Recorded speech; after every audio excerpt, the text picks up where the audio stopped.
नमस्कार दोस्तों, मैं हूं विमल कुमार FB4I क्लासेस जयपुर से। मैं अपना सेट थ्योरी का थर्ड पार्ट लेके आया हूं। इससे पहले प्रीवियस वीडियोस में हमने सेट थ्योरी, जिसको बोलते हैं समुच्चय, हिंदी मीडियम और इंग्लिश मीडियम वाले बच्चे ध्यान रखें, ये जो हमारी क्लासेस रहने वाली है ये हम बाईलिंगुअल मतलब दोनों भाषाओं में रहने वाली है। हम हिंदी मीडियम को भी इंग्लिश मीडियम को भी सेम पढ़ाएंगे। हिंदी मीडियम में क्या होता है कि जो कुछ वर्ड्स होते हैं बस आपको वही जानना होता है, बाकी पढ़ना तो अपन को मैथमेटिक्स से, मैथमेटिक्स के लिए हमको ज़्यादा लैंग्वेज की ज़रूरत नहीं पड़ती है। हम आने वाली जो क्लासेस रहेगी उसके अंदर जो भी इंग्लिश के वर्ड्स है जो हम समझा रहे हैं, तो हिंदी मीडियम वाले बच्चे उनको आसानी से समझ सके, इसलिए हम उनकी टर्मिनोलॉजी यूज़ करेंगे कि किस चीज़ को क्या बोलते हैं। ठीक है, तो अब हम स्टार्ट करते हैं। जैसे मैं आपको बता दूं, टेबल ऑफ कंटेंट बता दूं, मैं हमारे जो प्रीवियस वीडियो आ चुके हैं उस प्रीवियस वीडियो में मैंने आपको कुछ इस तरीके से डिस्कस करके दिखाया है।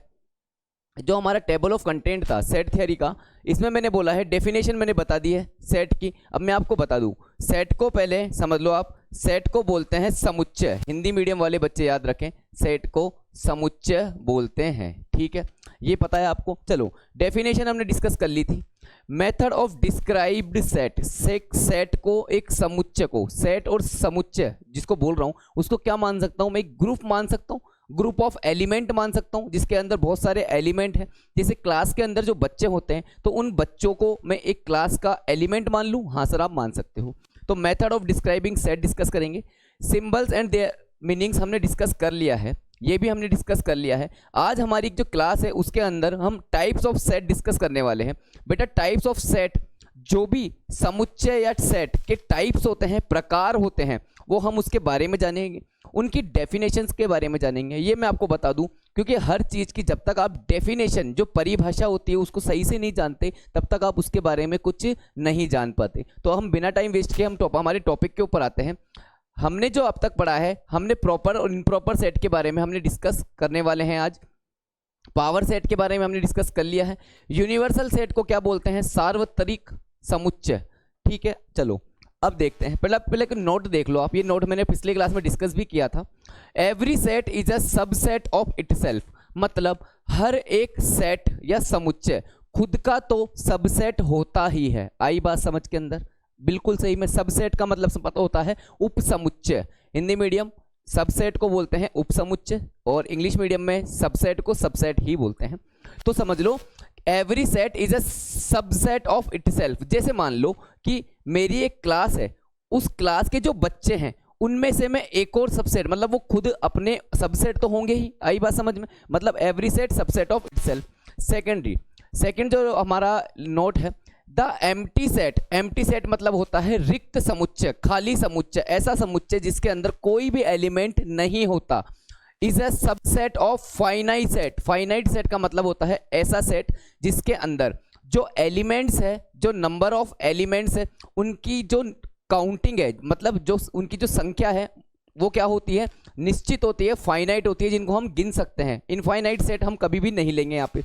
ठीक है, तो empty set is a subset of every set, मतलब एवरी सेट का सबसेट एक और सबसेट होता है जिसको हम बोलते हैं एम्प्टी सेट या रिक्त समुच्चय। थर्ड जो हमारा नोट का पॉइंट है वो है the total number of subset of a finite set. पहली बार अब ये फाइनाइट सेट के ही सबसेट होंगे। Containing an element, total number of subset of element is 2 की पावर n। आया बात समझ में? बेटा, इसका मैं आपको एग्जांपल लिख के दिखाता हूं। जैसे आप देखो, मैं इसका एग्जांपल लिखता हूं। मान लो कि मेरे पास एक सबसेट है, एक सेट है जिसमें एलिमेंट है 1 2 3। तो इसके मैं कितने सबसेट बना सकता हूं? अभी मैंने बताया, एक फॉर्मूला बताया कि अगर किसी सेट में n एलिमेंट हो तो उनसे बनने वाले टोटल सबसेट 2 की पावर n बनेंगे। n कितने एलिमेंट है यहाँ पे? यहाँ पे सर 2 की पावर 3, मतलब 8 एलिमेंट है। चलो हम चेक करते हैं कि क्या इसके 8 सबसेट बन रहे हैं। चलो देखते हैं। सबसे पहले बेटा मैं क्या बना सकता हूं? 1, इस एलिमेंटों से 1 लिया तो 1 भी इसका एक सबसेट है। 2 लेता हूं, 2 भी इसका सबसेट है। 3 लेता हूं, 3 भी इसका सबसेट है। अब मैं 1 और 2 को साथ में ले लूं, 1 और 2। अब मैं 2 और 3 को साथ में ले लूं और फिर मैं 3 और 1 को साथ में ले लेता हूं। ले लिया। अब देखते जाओ, 1 2 3 4 5 6। सर 2 सेट तो बन ही नहीं रहे। अभी एक नोट बताया था कि every set is a subset of itself, मतलब 1 2 3 ये भी लूंगा मैं साथ में, हाँ सर अभी साथ ही। अब बेटा अभी एक और लिखवाया था, empty set is a subset of every set, मतलब 5 इनमें से कोई भी मत लो, ये भी एक सेट हुआ, रिक्त समुच्चय बोलते हैं जिसको। तो हो गए क्या मेरे पास 8 सबसेट। हाँ सर आपने बिल्कुल सही बताया है। अब हम आगे बढ़ते हैं बेटा, जो हमारा आज का टॉपिक डिस्कशन है वो है प्रॉपर और इम्प्रॉपर सेट। वैसे कुछ ज्यादा आता नहीं है, सुन लो मेरी बात। प्रॉपर सबसेट सुनो, if A is a subset of B, A set है बी का सबसेट। बेटा मैं आपको बता दूं, सबसेट का मतलब होता है ए सबसेट बी। ये जो साइन है इसको सबसेट बोलते हैं। मैंने सिंबल्स पहले डिस्कस कर रखे हैं कि किस सिंबल का क्या मीनिंग होता है। A is a subset of B, ठीक है। अब अगर ये प्रॉपर सबसेट है, प्रॉपर सबसेट, तो आप ऐसे लिख सकते हो ए सबसेट, ऐसा साइन बना के प्रॉपर सबसेट का। और अगर ये इम्प्रॉपर सबसेट है तो ए सबसेट बी भी लिख सकते हो। जैसे आगे हम डिस्कस देखते हैं, ये देखो प्रॉपर सबसेट की डेफिनेशन लिखी हुई है, A is a set said to be proper subset. इसको प्रॉपर सबसेट कहेंगे हम कब, if B every element of A is an element of B. मतलब एवरी एलिमेंट, जैसे दो सेट है मेरे पास, सेट ए और सेट बी, जो सेट ए का सारे एलिमेंट है वो बी में होने चाहिए। पहली बात, every element of set A is an element of B, but B has at least one element. मतलब इधर वाला सबसेट एक कोई ना कोई ऐसा एलिमेंट रखना चाहिए जो ए में नहीं हो, मतलब one element which is not an element of B. आया बात समझ में कि बी में कोई ना कोई एक ऐसा एलिमेंट होना चाहिए जो ए में नहीं है। देखो एक एग्जांपल है ए 1 2 3, बी है हमारे पास 1 2 3 4 5। बेटा क्या मैं लिख सकता हूं क्या A is a proper subset of B? हाँ सर लिख सकते हो, क्योंकि 1 2 3 जो तीनों एलिमेंट है वो बी में तो है ही ना। हाँ सर है। और बी जो बी है वो 4 और 5 एटलीस्ट वन एलिमेंट और ऐसे रखते हैं जो ए में नहीं है। तो मैं क्या बोल सकता हूं, A is a proper subset of B.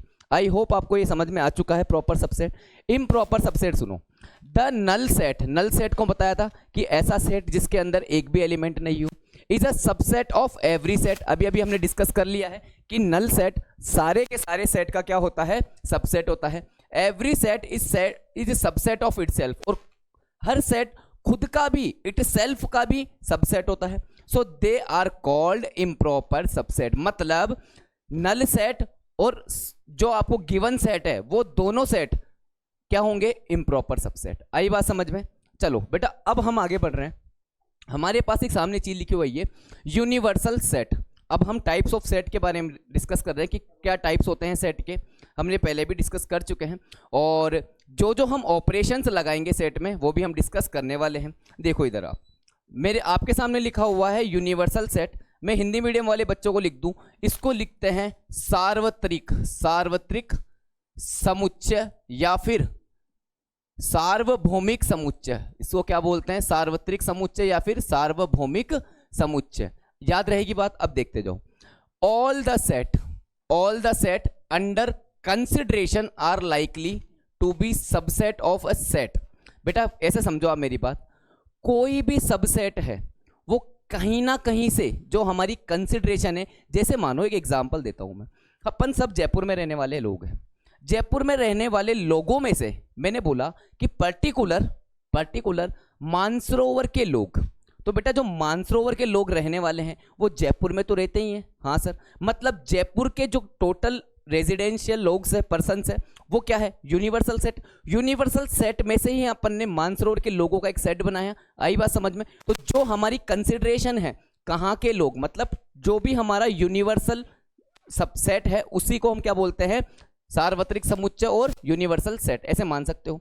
बेटा यूनिवर्सल सेट को डिनोट किया जाता है कैपिटल यू से।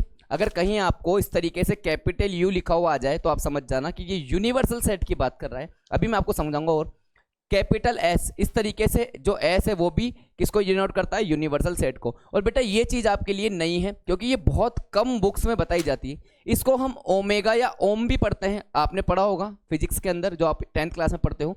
तो इन तीनों साइन का मतलब क्या होता है कि ये सेट एक यूनिवर्सल सार्वत्रिक समुच्चय को प्रदर्शित या डिनोट कर रहा है। आगे बढ़ते हैं। देखो एक एग्जांपल लेता हूं बेटा, मैं बात कर रहा हूं अभी मैंने बताया था कि अंडर कंसिडरेशन जो भी हम कंसिडर कर रहे हैं उसका पूरा सेट यूनिवर्सल सेट होता है।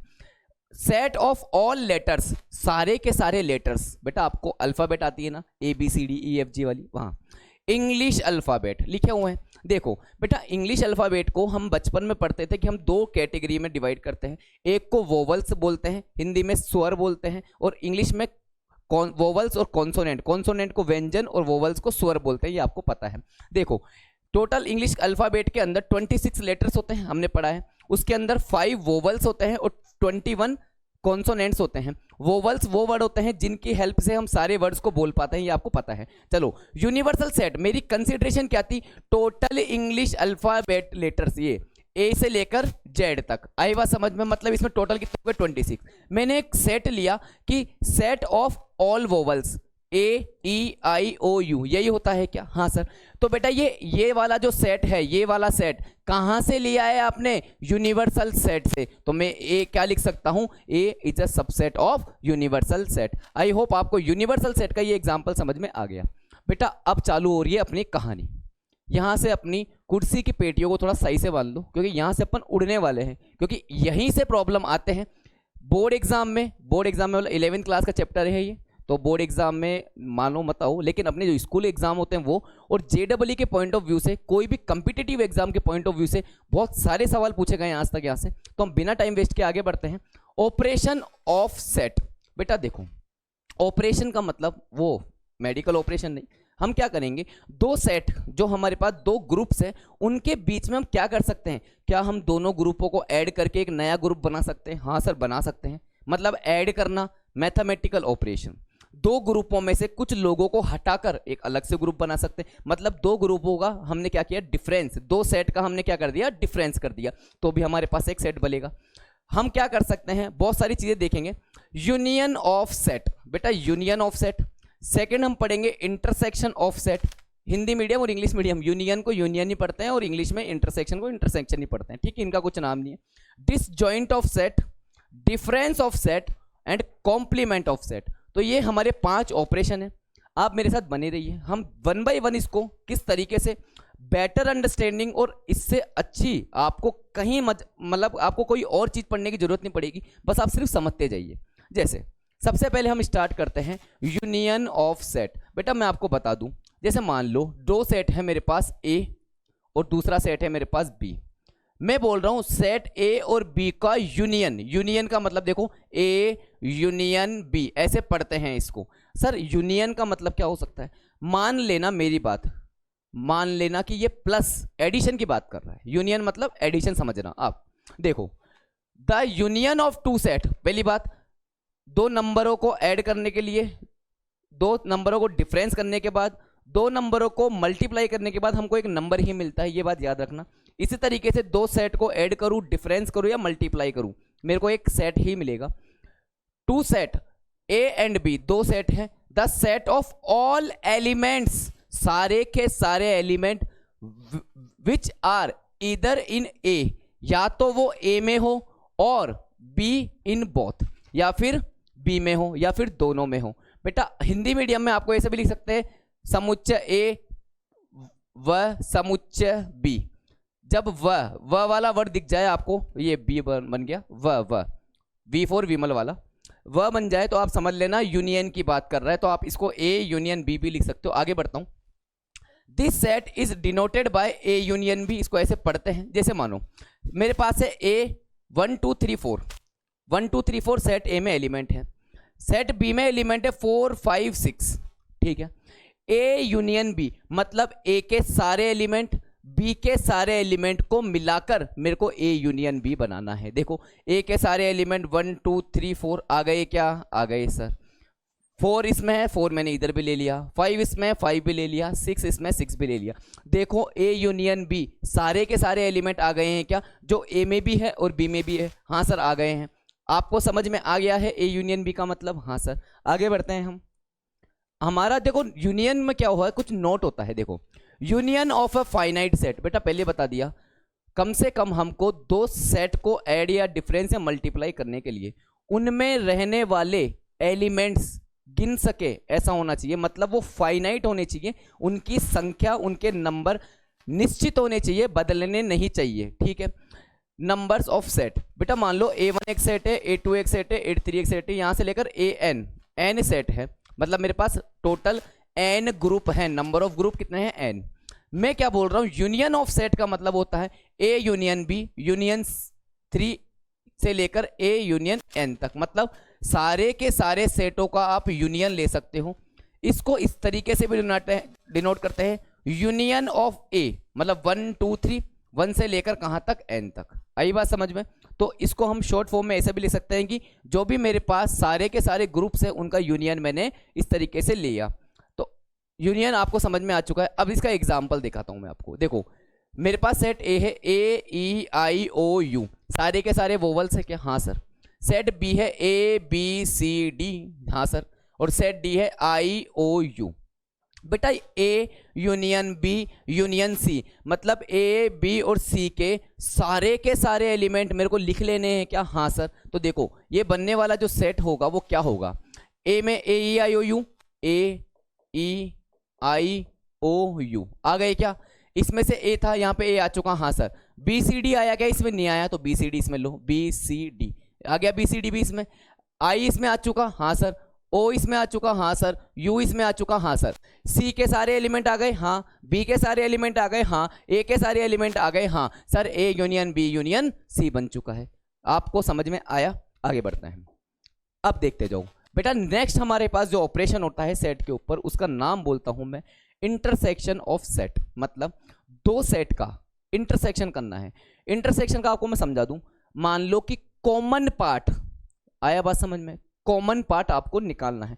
दो सेट के अंदर कॉमन क्या है वो हमको निकालना है, उसी को हम इंटरसेक्शन बोलते हैं। आई बात समझ में? देखो, the intersection of two set A and B. बेटा ए एंड बी, इसको हिंदी मीडियम में लिखना तथा और ऐसा लिखा हुआ आएगा तो समझ जाना। A and B is the set of all elements, वो सारे एलिमेंट विच आर कॉमन। अभी अभी क्या बोला था? कॉमन होने चाहिए इन ए एंड बी। आई बात समझ में? This set is denoted by A intersection B. देखो ए यूनियन ऐसे पढ़ रहे थे अपन, तो इंटरसेक्शन को ऐसे पढ़ेंगे, ए इंटरसेक्शन बी ऐसे लिखेंगे। आई बात समझ में? ए इंटरसेक्शन बी को ए बी, अगर मैं ए और बी लिख दूं इस तरीके से, तो भी आप क्या समझना है आपको?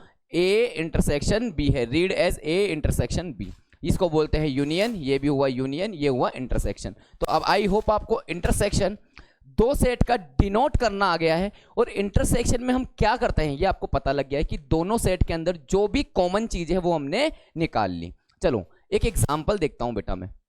सेट ए है मेरे पास 1 2 3 4 5, सेट बी है 2 3 6। बेटा अगर मैं यूनियन लेता तो इसके सारे एलिमेंट और इसके सारे एलिमेंट ले लेता, लेकिन मेरे को क्या करना है इस बार? इंटरसेक्शन करना है। मतलब इसके और इसके जो भी कॉमन एलिमेंट है वो मेरे को निकालने हैं। 2 3 इसमें है, 2 3 इसमें है, 6 इसमें है क्या? नहीं है सर। मतलब ए इंटरसेक्शन बी क्या हो गया? 2 3, मतलब दोनों के 2 और 3 दोनों में कॉमन है क्या? हाँ सर। सिंबॉलिकली बेटा यूनियन को इस तरीके से डिनोट करते थे, i इक्वल्स टू 1 से लेकर n तक ए आई, अभी अभी बताया। तो इंटरसेक्शन को इस तरीके से डिनोट करेंगे, i इक्वल्स टू 1 से लेकर an i तक। आई बात समझ में? बिल्कुल अच्छे से। चलो आगे बढ़ते हैं। आई होप आपको यूनियन और इंटरसेक्शन की जो डेफिनेशन है वो आपको अच्छे से समझ में आ चुकी है। अब हम आगे बढ़ रहे हैं बेटा। हमारे पास एक एग्जाम्पल है, देखो 1 2 3 4 5, बी एग्जाम्पल है 1 3 4 5 6, और सी एग्जाम्पल है 2 4 6। मैं बोल रहा हूं आपको A intersection B intersection C करो। देखो बेटा A intersection B intersection C, बेटा फर्स्ट में 1 है, यहाँ पे 1 है, लेकिन यहाँ पे है क्या? नहीं, 1 एलिमेंट इसमें नहीं लेंगे। 2 इसमें है, 2 इसमें है क्या? नहीं, इसमें है, इसमें भी नहीं। 3 है, हाँ सर। 3 इसमें है, हाँ सर, लेकिन 3 इसमें है, नहीं सर। 4 इसमें है, 4 इसमें है, 4 सर इसमें भी है, मतलब तीनों में कॉमन कौन निकला? 4। 5 इसमें है, 5 इसमें है, लेकिन इसमें 5 नहीं है। इसमें 6 है, इसमें 6 है, लेकिन इसमें 6 नहीं है। तो मात्र हमारे पास only 4 is the element which are common in A B and C. समझ में आया आपको? आगे बढ़ते हैं। देखो अब हमारे पास आ रहा है, हमने दो ऑपरेशन सीख लिए हैं, यूनियन ऑफ सेट देख लिया है, इंटरसेक्शन ऑफ सेट देख लिया है। अब मैं बता रहा हूं डिसजॉइंट। डिसजॉइंट का मतलब होता है किसी जॉइंट का अपोजिट वर्ड डिसजॉइंट, मतलब दो सेट को आपको अलग करना। क्या करना है? अलग। अब तक तो क्या कर रहे थे, दोनों को मिलाया यूनियन, दोनों के कॉमन पार्ट को मिलाया इंटरसेक्शन। अब हमको हटाना ही है, सेट को हटाना है। जैसे डिसजॉइंट ऑफ सेट का मतलब क्या होता है, if two set A and B, दो हमारे पास सेट है, ए डिसजॉइंट का मतलब होता है कि उन दोनों में कोई भी कॉमन एलिमेंट नहीं हो, मतलब ए इंटरसेक्शन बी क्या होना चाहिए, नल सेट होना चाहिए, मतलब उनके बीच में कोई भी कॉमन एलिमेंट नहीं होना चाहिए। आई बात समझ में? उसको क्या बोलेंगे, डिसजॉइंट ऑफ टू सेट्स। जैसे ए सेट है मेरे पास A B C, set B है मेरे पास 1 2 3। बेटा ए बी सी और 1 2 3 में कुछ कॉमन हो सकता है क्या? सर ये तो अल्फाबेट के लेटर है, ये काउंटिंग मतलब हमारे नंबर्स है, तो इनमें कभी भी कुछ कॉमन नहीं हो सकता। मतलब ए इंटरसेक्शन बी क्या हो गया, 5। आई बात समझ में? 5 मतलब रिक्त समुच्चय या फिर नल सेट, इसको ऐसे भी पढ़ते हैं। जैसे अब अगर मैं इसको बोलूं कि आपको ए यूनियन बी निकालना है, मतलब इसके सारे एलिमेंट और इसके सारे एलिमेंट को ले लो भाई, ले लो, ये ए बी सी 1 2 3। आई बात समझ में? इंटरसेक्शन का मतलब समझ में आया, यूनियन का मतलब समझ में आया, और डिसजॉइंट ऑफ सेट का भी आपको मतलब समझ में आ चुका है।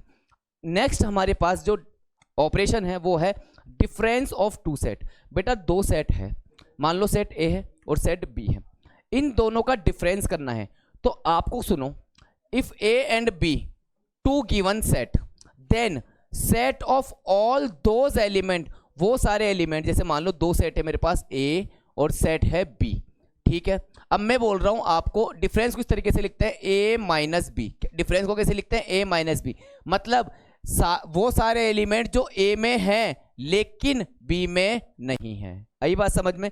All those elements of A which is do not belongs to B, जो बी से बिलोंग नहीं करते, is called the difference of two set. आई बात समझ में?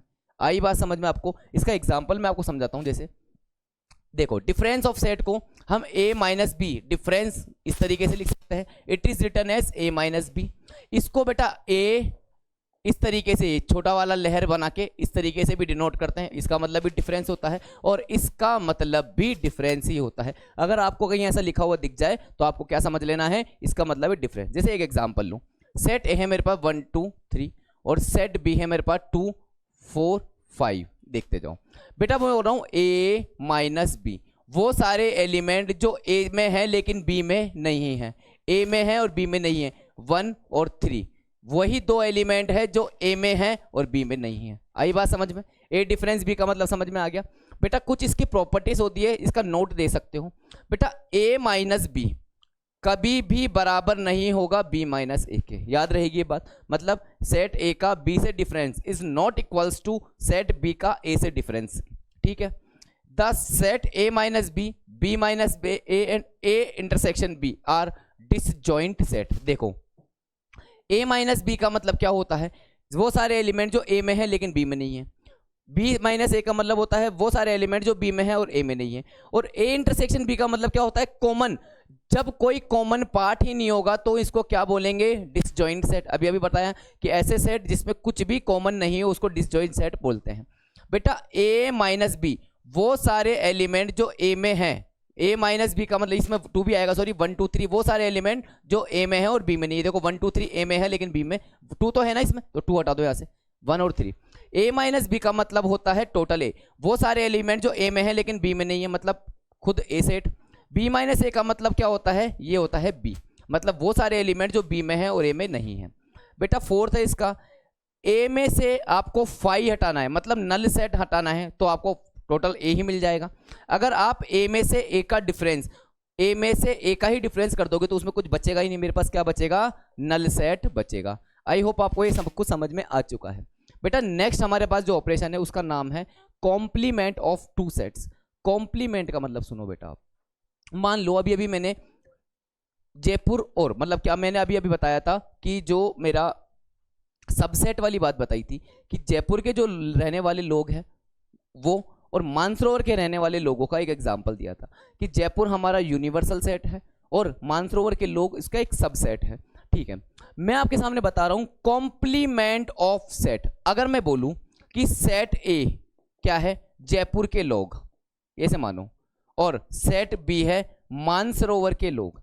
अगर मैं बोलूं कॉम्प्लीमेंट ऑफ बी ऑफ ए, मतलब ए का कॉम्प्लीमेंट, ए का कॉम्प्लीमेंट का मतलब होता है उस सेट के अलावा सारे एलिमेंट, उस सेट के अलावा सारे एलिमेंट। जैसे इसकी डेफिनेशन देखो, let you be the universal set. You क्या है, मेरे पास एक यूनिवर्सल सेट है, और ए कोई सेट है जो यूनिवर्सल सेट का ही सबसेट है।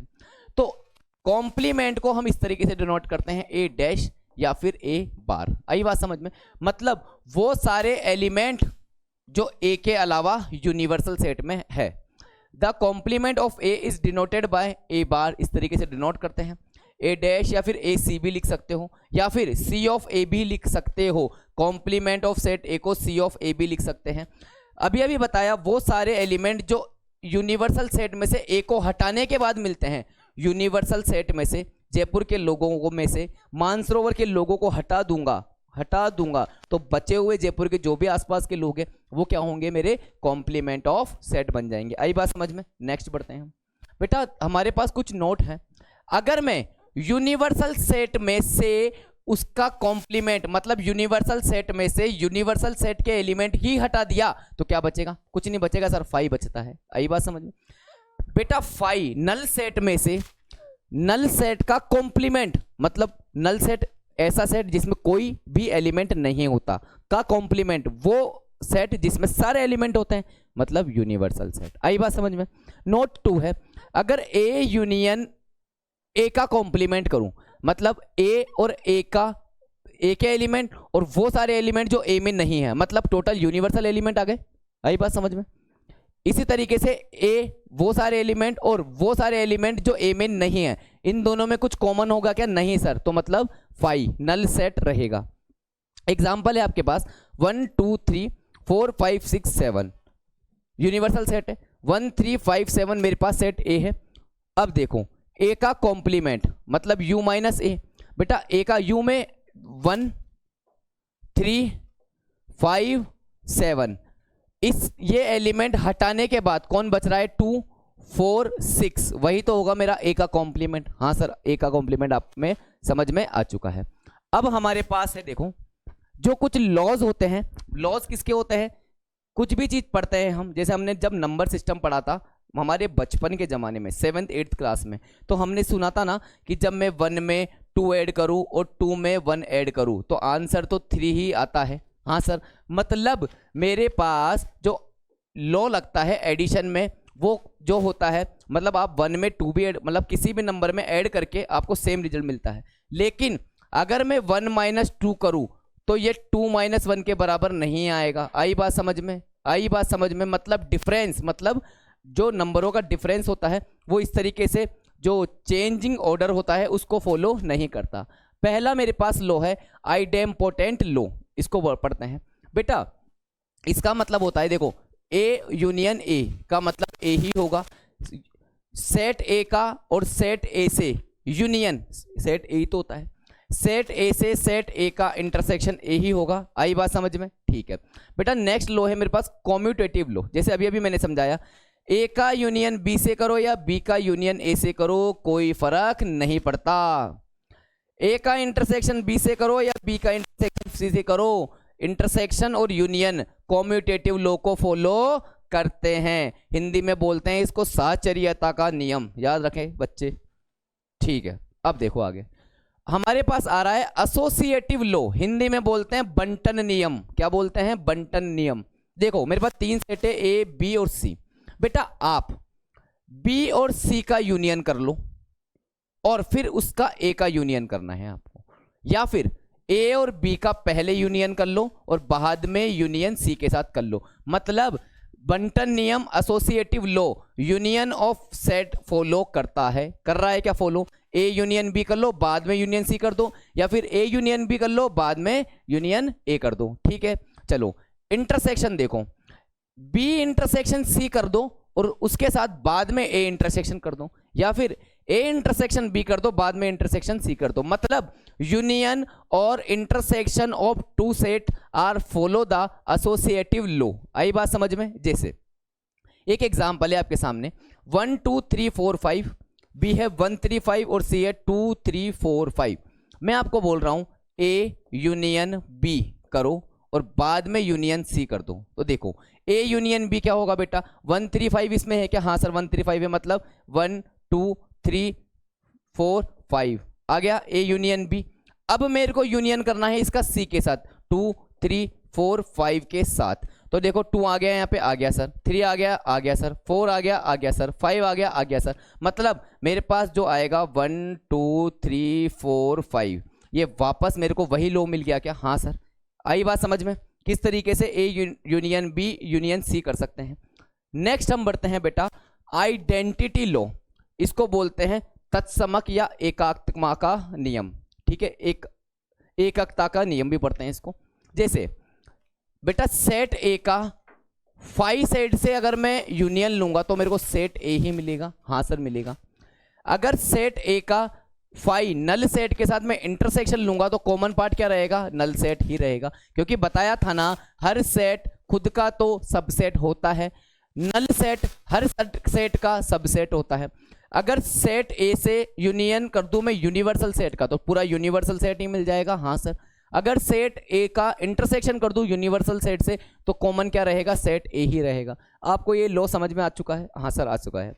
अब आगे बढ़ते हैं बेटा। नेक्स्ट लॉ है मेरे पास डिस्ट्रीब्यूटिव लॉ, ये बहुत अच्छे से याद रखना आप। डिस्ट्रीब्यूटिव लॉ क्या होता है, देखो बेटा यहाँ पे यूनियन और इंटरसेक्शन कंबाइंड एक साथ होके आ रहे हैं, तो हमको क्या लॉ पढ़ना है, देखो बी इंटरसेक्शन सी, और ये भी एक सेट बनेगा का यूनियन लेना है। तो आप क्या कर सकते हो, ए का पहले बी से यूनियन का साइन है, यूनियन ले लो, ये लो यूनियन ले लिया।